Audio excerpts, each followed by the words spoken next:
Broadcasting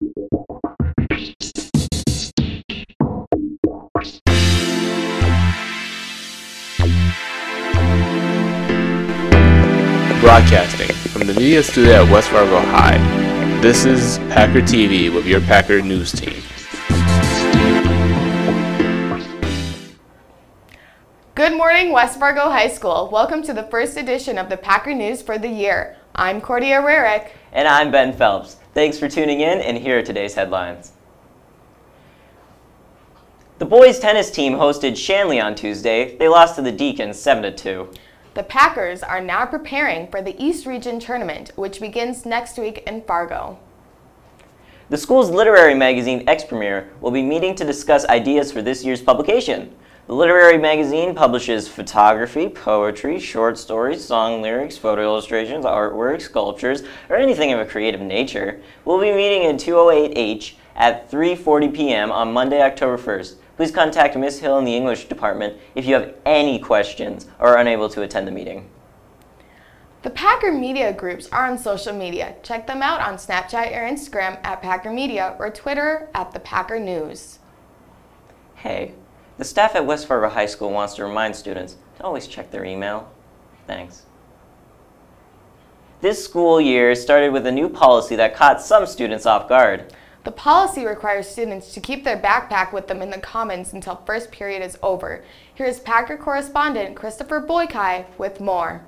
Students are not liking the new backpack rule, where you have to keep your backpack on you during first period, and you're not allowed to go to your lockers. This is starting to keep the commons completely busy. Sophomore Faith Gray Winds explains why she does not like this new backpack rule. It doesn't really make sense. You have a bunch of students in the commons with all their backpacks, and it kind of gets crowded. Junior Rico Doggo Crow explains how this can help first period teachers. It might help, teachers in first period classes have an easier time teaching their classes.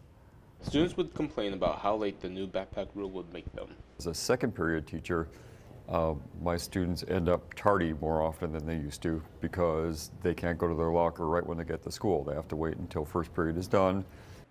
Graylin explains what she thinks students actually wanted. I can see why people in early bird would want that to happen because they won't have distractions in their classrooms. What teachers heard and what students wanted are completely different. What we wanted was just to, have the option of putting our backpacks away or keeping them with us in the commons.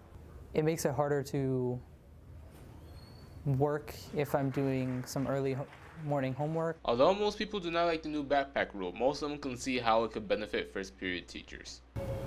I kind of like the new backpack rule. I think if I were a teacher who had a first period class, it would definitely make it more calm and easier to teach. This is Packer correspondent Christopher Boykai reporting.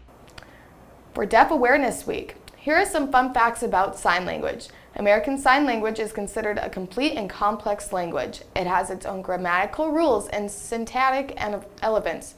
It is also considered a foreign language. After English and Spanish, American Sign Language is the third most used language in the United States.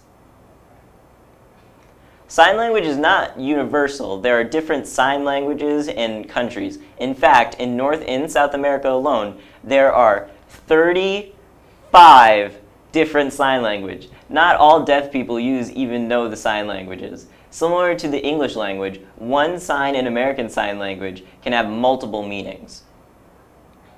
We hope that throughout the week you have learned some new and fun knowledge about the deaf culture and encourage you to continue spreading awareness. Juniors and seniors will be voting for their class officers on Tuesday, October 9th during second period. Students who do not have a class in the building during second period can vote in the office. FCA is a club at West Fargo High School and stands for Fellowship of Christian Athletes. Here is Addie Rochereau with a message from FCA. My name is Addie Rosso and I'm with Fellowship of Christian Athletes. On Friday, October 5th, we'll be hosting an event called the Fifth Quarter here at the school. It is following the football game. Just right after the football game, you come in and make sure to have some form of ID to get in. only West Fargo students are allowed to come in just to keep the school safe. There will be free food like pizza and donuts and chips and snacks and stuff like that. You are welcome to come and stay as long. We will be here until 11:30, and sometime starting in there we'll have 2 guest speakers from NDSU coming and just sharing about what it's like to be an athlete at NDSU. The Packer newspaper publishes the first issue of the year today. Check out the latest edition in your Period 2 class or grab a copy in the library or the handout rack by the office. Thank you so much for watching the first edition of the Packer News. I'm Cordia Rarick. And I'm Ben Phelps. Have a great weekend, West Fargo.